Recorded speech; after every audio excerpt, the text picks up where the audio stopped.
Não é através do que há de individual em nós que acedemos à verdade. É em virtude de uma participação no universal.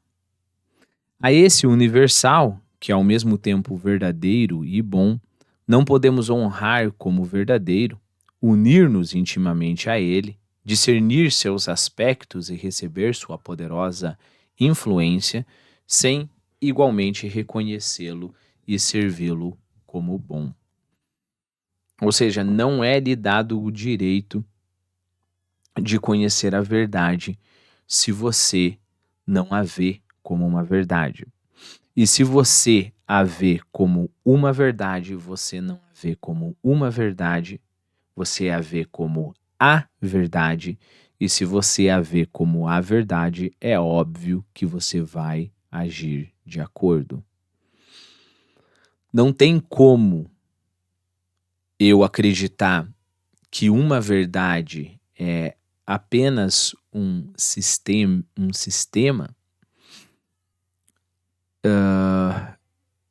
e querer que essa verdade seja viva. Ou seja, existe a verdade desta cultura. A partir do momento que eu falo a verdade dessa cultura, essa verdade não é forte o suficiente para que ela guie as minhas ações. E uma vez que ela não é forte o suficiente para que guie as minhas ações, ela não é uma verdade. Verdade é o seguinte: olha, eu sei que fogo é quente e queima a mão. E eu não vou ser besta de colocar minha mão. Eu não divido o meu conhecimento com as minhas ações, né? Fogo é quente, queima a mão, mas eu vou colocar minha mão aqui porque eu sei que fogo é quente, mas na vida eu ajo de outra maneira. Não, as duas coisas são iguais. Então, por exemplo, se eu sou um cristão e acredito que Deus cuida da minha vida, eu vou agir de acordo, né? Eu vou agir como se Deus efetivamente cuidasse da minha vida. Ou seja, eu não posso conhecer sem que eu conheça de verdade, né? Então é aqui que... Suba a grande pirâmide por aqueles degraus gigantes que tão bem representam a ascensão à verdade. Se você subir pela encosta norte, poderá chegar ao topo sem se aproximar da encosta sul? Permanecer longe dele, ou seja, do topo, é ficar nos níveis mais baixos. Distanciar-se dele, andar enviesado e tornar a descer. Imagine que as duas faces são, por um lado, né, a sua ação, no sentido de servir a verdade, ou seja, a sua posição moral, né, e por outro lado, o conhecimento. Conforme você vai conhecendo mais, se você efetivamente está conhecendo mais, isso vai afetar nas suas ações, né? De forma que lá no topo, a sua ação vai ser igual ao seu conhecimento, né? Assim, o gênio da verdade tende por si mesmo a unir-se ao bem. Verdade e bem. Se dele se afasta, é em detrimento de seu impulso para as alturas. Eu quero conhecer mais e mais e mais e mais. E eu tenho esse impulso que me puxa para o alto, mas eu não quero agir de acordo com essa verdade. Esse não querer agir de acordo com essa verdade é uma âncora que me puxa para baixo. Em outras palavras, eu quero ler Santo Agostinho, por exemplo, né? E eu quero estudar a filosofia de Santo Agostinho, eu quero ser um especialista em Santo Agostinho, né? Se eu não levo aquilo que Santo Agostinho está falando a sério e logo moldo a minha vida, porque se aquilo é sério, é mortalmente sério, e é tão sério que eu tenho que aplicar a minha vida, se eu não faço esse processo, eu vou estar sempre trancado na parte de fora da obra de Santo Agostinho. Você pode ler todos os livros que Santo Agostinho escreveu.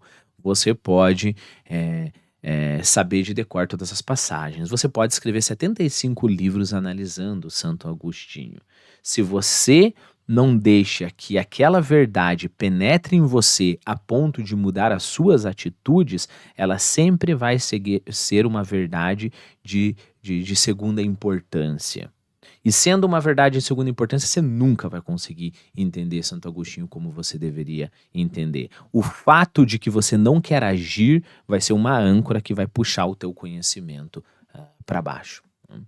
Então não existe uma pessoa que está lá no topo da pirâmide, no entendimento, e lá embaixo na ação. Isso não existe, né? É só modernamente que a gente vê o gênio da física, que é o cara mais genial de todo o planeta, mas é um bobão, né? A imagem do gênio bobão, né?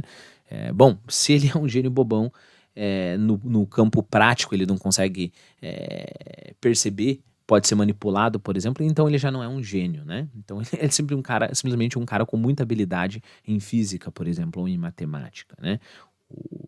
O gênio que tem a sabedoria, o gênio no sentido que o Sertiange dá ao gênio, o gênio no sentido de Goethe, o gênio no sentido de Platão, de Sócrates, o gênio é aquele que é completo, né? Santo Agostinho não só era um gênio em filosofia, mas ele era um homem de ação, né? A vida dele condizia com aquilo ali. Bem-aventurados os corações puros, disse o Senhor, porque eles verão a Deus.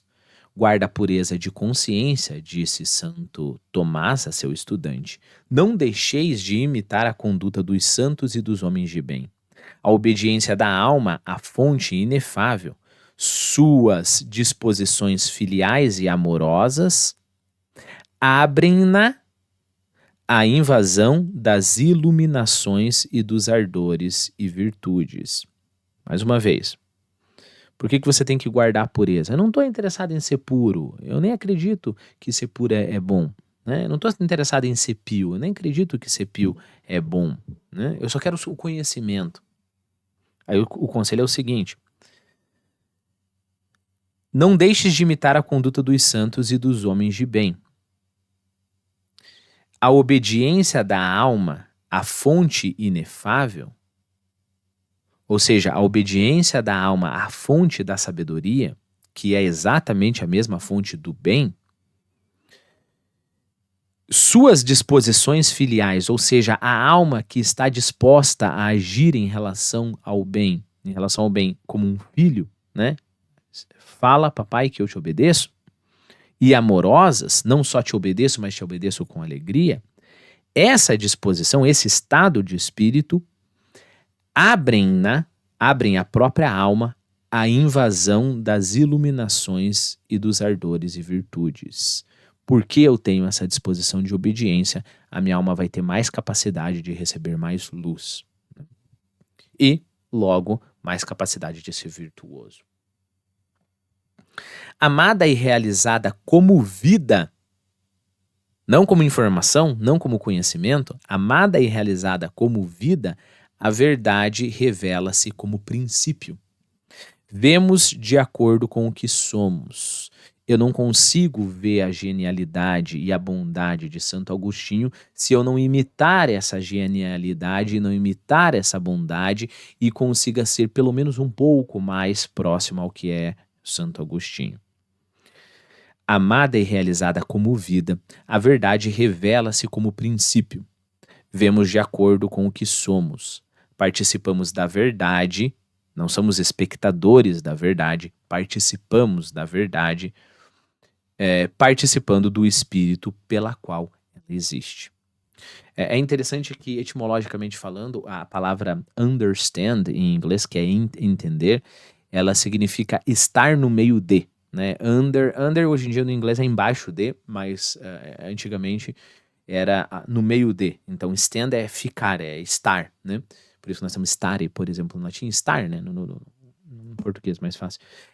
Então você está no meio. Então você entende algo não quando você está fora como cientista com a sua pranchetinha analisando de fora. Você entende algo quando você está lá no meio dessa coisa, né? Então não existe essa coisa de eu estudo, é o meu trabalho acadêmico, quando eu vou para casa aí, puxa vida, agora vamos parar de trabalhar, né. A verdade, ela te domina em todos os aspectos da tua vida. Se aquilo que você estudou na academia é realmente verdade, essa verdade não vai te abandonar quando você for para casa, quando você estiver dançando, quando você estiver com os teus amigos e assim por diante. Não existe parar de trabalhar, vou dar um descanso da verdade. Puxa vida, já fiquei bastante com a verdade, agora eu vou dar um descanso, né.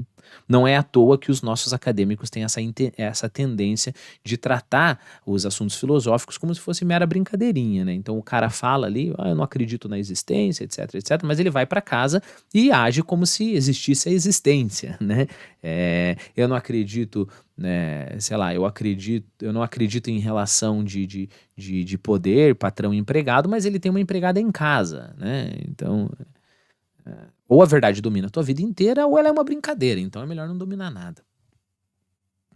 As grandes intuições pessoais vêm assim como o valor do aperfeiçoamento moral, do desapego de si mesmo e das banalidades rotineiras, da humildade, da simplicidade, da disciplina, dos sentidos e da imaginação, do empenho em alcançar os grandes fins.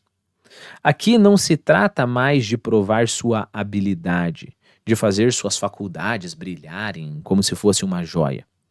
O que se quer é comunicar-se com a origem da vida e da luz.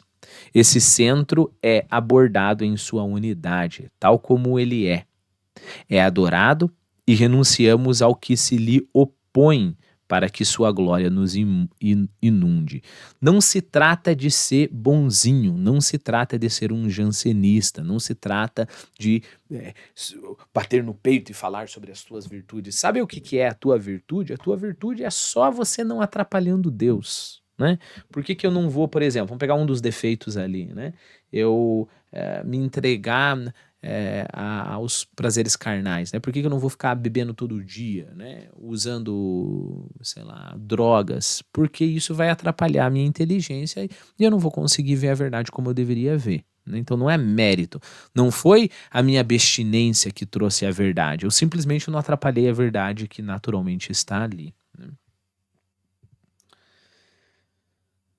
Uma vez que eu amo, eu adoro a verdade, eu levo a verdade a sério, segue-se que eu não quero atrapalhá-la. E segue-se que eu não vou ser um covarde, nem um esbanjador, nem um canalha, e assim por diante.